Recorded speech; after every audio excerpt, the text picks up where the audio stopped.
So, was life on our planet wasted potential? Well, it's kind of a hard debate, really, but a lot of people, and especially myself, think that it is. And here's why it's wasted potential. For example, they said a lot of outdated lines like saber-toothed cats wiped out terror birds. I'm trying to think of another. Oh, the Archosaur, yeah, the Suisuskians wiping out Lystrosaurus.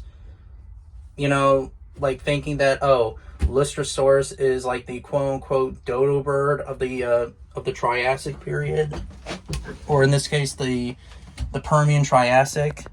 Um, a lot of outdated lines.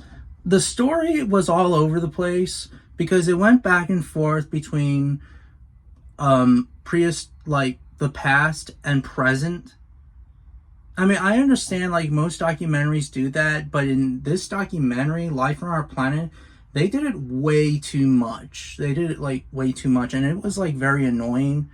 Not to mention, in some episodes, it kind of put me to sleep a little bit because it was so boring at times.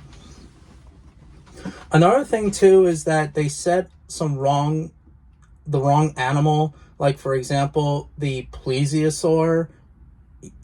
You know, they call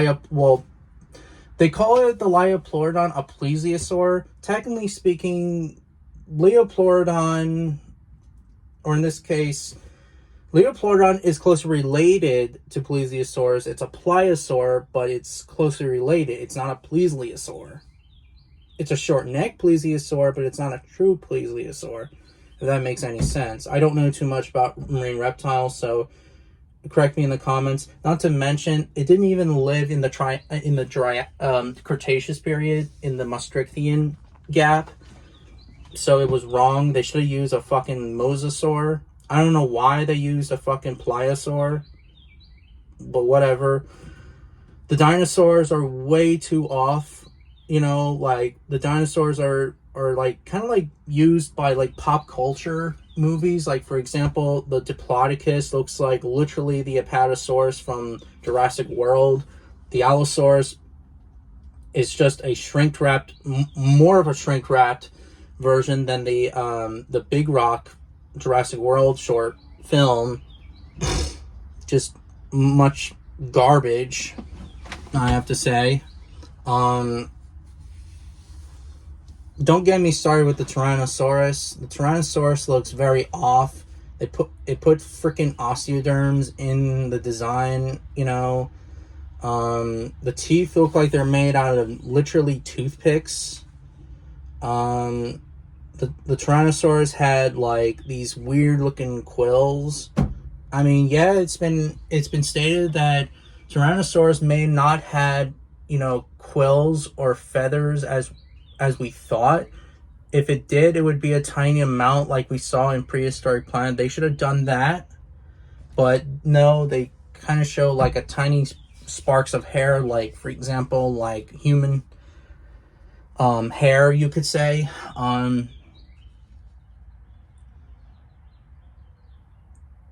The only thing I actually like was some of the mammal designs, like the Megacerops, the I'm trying to think what else. The cave lion, woolly mammoth design looks pretty cool. Except for I don't like the eyes, because the eyes look like a husky, because they're blue. We don't know, but they look too much husky like.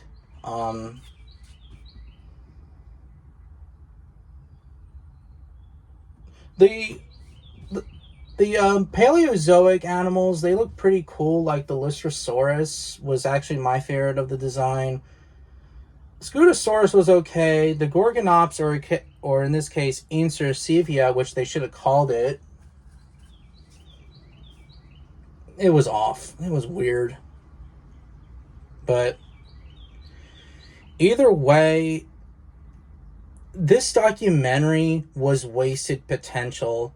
I mean, it has some cool moments, and they tried, but at the same time, the documentary was wasted potential, you know? And I'm pretty sure that everybody would agree with me that this documentary series was wasted potential, you know?